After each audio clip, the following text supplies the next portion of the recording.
तो जितने भी बिगनर और इंटरमीडिएट प्रोड्यूसर्स हैं उनके मिक्स और मास्टर कभी भी अच्छे साउंड नहीं कर रहे होते क्योंकि उनको इस फॉर्मूले के बारे में पता ही नहीं होता। और जितने भी प्रो लेवल के मिक्सिंग मास्टरिंग इंजीनियर हैं वो इस फॉर्मूले को हर बार यूज़ करते हैं और हर बार एक कंसिस्टेंटली अच्छा मिक्स और मास्टर को अचीव करते हैं। अब वो फॉर्मूला है क्या? अभी तक तो किसी ने उसको यूट्यूब पे डिस्क्लोज नहीं करा है, बट मैं आपको बताता हूँ। उस फॉर्मूले का नाम है Phantom centre. Phantom center. Phantom center, phantom centering. Phantom center effect. तो फैंटम सेंटर को समझाने से पहले मैं आपको एक स्टोरी सुनाता हूँ। एक दिन मेरे मॉम डैड स्टूडियो आए और मैंने उनको इन स्पीकर्स पे गाना सुनाया। अब यहाँ पे 2 ही स्पीकर हैं, ये ध्यान से सुनना। और जैसे ही उन्होंने इन स्पीकर्स पे गाना सुना तो मेरे मॉम डैड ने मेरे से एक क्वेश्चन पूछा कि उत्कर्ष इस रूम में तो सिर्फ और सिर्फ 2 स्पीकर दिख रहे हैं, बट क्या सेंटर में भी स्पीकर रखा हुआ है? मैंने बोला क्यों? वो कहते हैं कि जितने भी वोकल वाली साउंड है ऐसा लग रहा है सेंटर से आ रही है, और जितने भी गिटार और पियानो की साउंड है वो ऐसी लग रही है कहीं फैली हुई है लेफ्ट और राइट साइड से आ रही है। अब उनको ऐसा इसलिए लग रहा था क्योंकि उस गाने के मिक्सिंग मास्टरिंग इंजीनियर ने इस फॉर्मूले को अप्लाई करा हुआ था और वो क्लैरिटी अचीव कर रखी थी जिससे वोकल सेंटर में परसीव हो रहे थे और बाकी सारे इंस्ट्रूमेंट्स लेफ्ट या राइट साइड को फ्रीली मूव कर रहे थे। तो फैंटम सेंटर एक ऐसी टेक्निक है जिससे आप अपनी ऑडियंस या अपने लिसनर को बेवकूफ बनाते हो कि कोई एलिमेंट सेंटर से आ रहा है और कोई एलिमेंट लेफ्ट या राइट साइड पे आ रहा है। अब एक्चुअली में ये काम कैसे करता है उसके लिए हमें ये समझना पड़ेगा कि जब हम एक कमरे या रूम में होते हैं तो हम साउंड को परसीव कैसे करते हैं। तो एक बार चलते हैं हमारी नोटबुक पे। तो अब सबसे पहले ये समझते हैं कि हम साउंड को एक कमरे के अंदर परसीव कैसे करते हैं। तो मान लो आप यहाँ पर बैठे हुए हो, ठीक है, और आपका एक रूम है यहाँ पे और इधर गेट है, और यहाँ पे अगर लेफ्ट साइड से आपकी मॉम आपको बुलाती है और अगर आपकी आंखें भी बंद है तो आप जैसे वो बुलाएंगे तो आपका खुद ब खुद सर लेफ्ट साइड पे घूम जाएगा कि हाँ भाई वो वहाँ से बुला रहे हैं।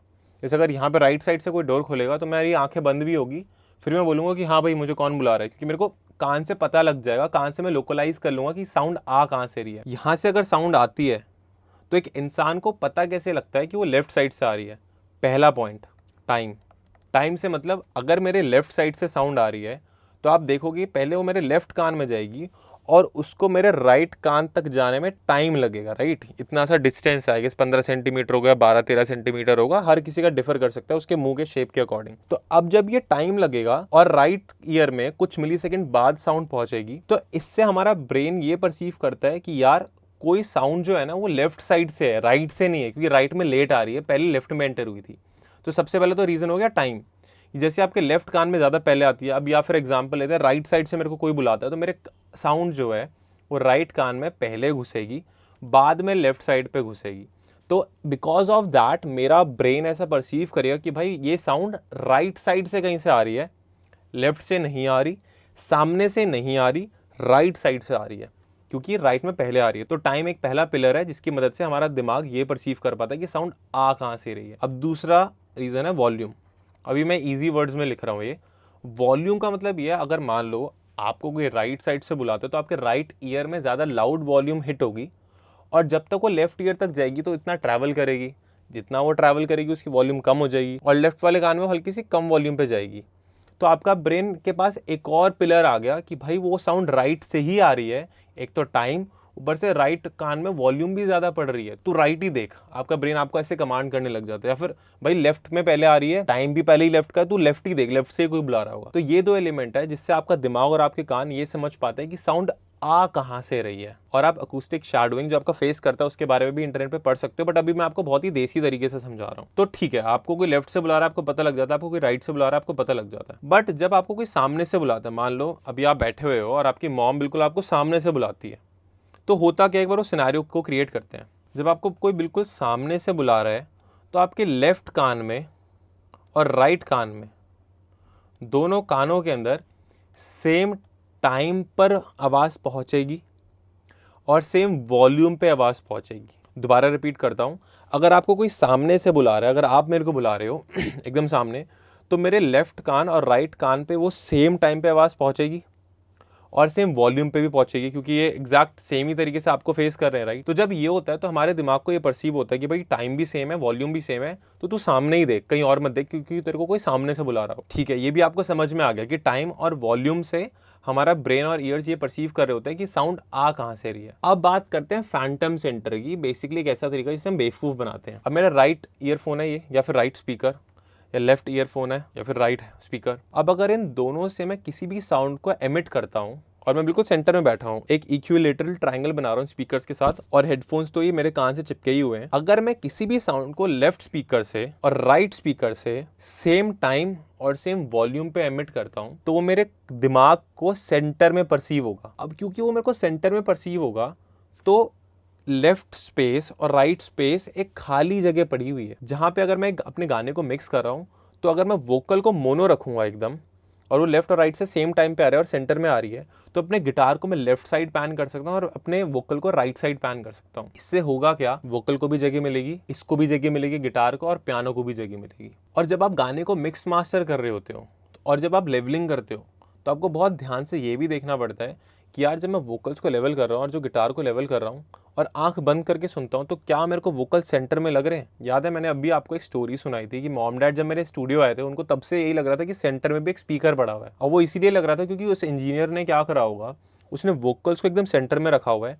इनफैक्ट उसने वोकल की रिवर्ब के ऊपर भी हल्का सा उसको मोनो कर दिया होगा, उसमें साइज का ऑप्शन होता है। और फिर क्या करा होगा, गिटार को हल्का सा लेफ्ट साइड पैन कर दिया और पियानो को हल्का सा राइट साइड पैन कर दिया और वॉल्यूम हल्का सा पीछे भेज दिया। तो आप देखोगे हम एक रियल कमरे का सिनेरियो बना रहे हैं फैंटम सेंटर को यूज करके। मतलब इसको अगर मैं लेकर आऊँ अपने प्रोडक्शन पे, तो अगर मैंने वोकल को जो लिया हुआ है वो लेफ्ट और राइट साइड से सेम टाइम पे सेम वॉल्यूम पे आ रही है तो मेरे को सेंटर में परसीव होगी। और ये मोस्टली केसेस में आपको करने की जरूरत भी नहीं पड़ती क्योंकि वोकल मोनो ही होता है एक, और वो सेंटर में ही परसीव हो रहा होता है। गलती पता है कब आती है, जब आप 100 ट्यूटोरियल देख लेते हो और उस वोकल के ऊपर 10 प्लगइन लगाते हो, स्टीरियो एनहांसर, ये वो फलाना ढिमकाना, और आपका वोकल अच्छा साउंड नहीं करता क्योंकि आप उस वोकल को बेसिकली खराब कर देते हो। अब फैंटम सेंटर की मदद से आपने इसको सेंटर में रख दिया, ठीक है, चेक कर लेना स्पैन से या कोरिलोमीटर से कि एकदम लेफ्ट और राइट साइड पैन ना हो रखा हो, फेजिंग में चेंज ना हो इसके, और इस सेंटर में हो। अब क्या करो, गिटार को लेफ्ट साइड पैन कर दो, पियानो को राइट साइड पैन कर दो, और अब क्या करो, इनको वॉल्यूम हल्का सा पीछे ही रहने दो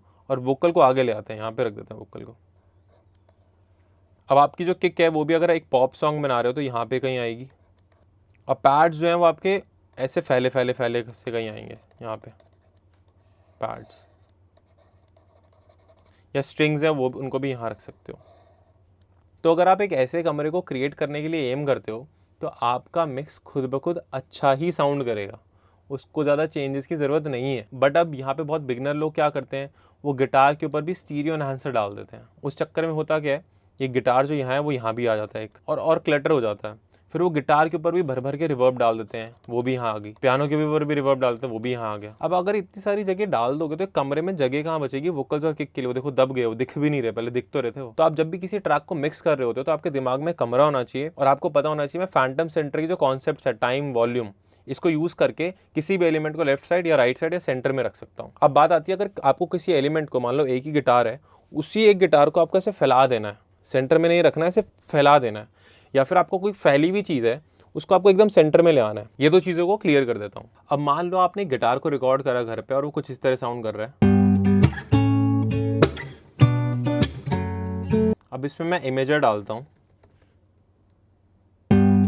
तो देखो ये डी क्या दिखा रहा है कि गिटार सेंटर में है। क्यों सेंटर में, एक बार चेक कर लो, इसका वॉल्यूम लेवल देख लो, लेफ्ट और राइट साइड दोनों सेम है और टाइम भी एकदम सेम है, इसलिए ये जो हमारा ओजोन का इमेजर है ये सेंटर में दिखा रहा है। बट यहीं पे अगर मैं इसको लेफ्ट साइड भेजना चाहता हूँ तो बहुत बेसिक तरीका है, हल्का सा ये लो और इसको पैन कर दो या राइट भेज दो। अब आप में से कई लोग क्या करते हो, आपको अगर इसी गिटार को वाइड बनाना होता है आप इसको डुप्लीकेट करते हो और एक को राइट भेज देते हो, एक को लेफ्ट भेज देते हो, ठीक है। ग्रुप करते हैं एक बार, इसको इमेजर से देखते हैं। आपने पैनिंग तो कर दी वाइड लेफ्ट राइट, बट आप देखो ना दोनों के दोनों एलिमेंट जो हैं अभी भी लेफ्ट और राइट पे सेम टाइम पर हैं, तो कहाँ से वो हमें वाइड परसीव होगा, वो अभी भी सेंटर में ही लगेगा, देख लो।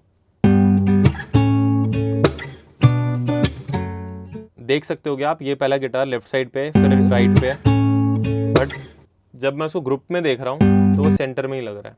अब यहाँ पे करना क्या होता है, अगर आपको ये चीज़ करनी भी है, आपको कोई भी एक गिटार लो और उसको हल्का सा टाइम में पीछे भेज दो, तो अब क्या होगा, वॉल्यूम वाला तो टिक लगा हुआ है बट टाइम वाला टिक हट गया, तो फैंटम सेंटर जो हम रूल तब से पढ़ रहे हैं वो यहाँ पे टूट गया, इसलिए अब ये साउंड सेंटर में परसीव नहीं होगी। एक बार सुनते हैं इमेजर के अंदर, अब देख रहे हो फैल गया गिटार,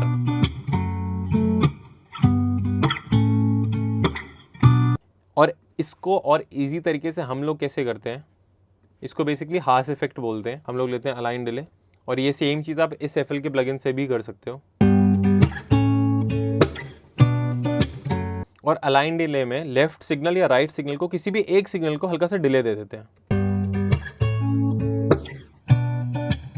देखो वाइड हो गया वो, बट अगर डिले नहीं दूंगा, सेम टाइम पर है, तो सेंटर में ही लगेगा। अब एक और चीज, अगर मैं इसके साथ वोकल को प्ले करता हूँ, आ गई है शाम ये तो मिलने हूँ तुझसे चला।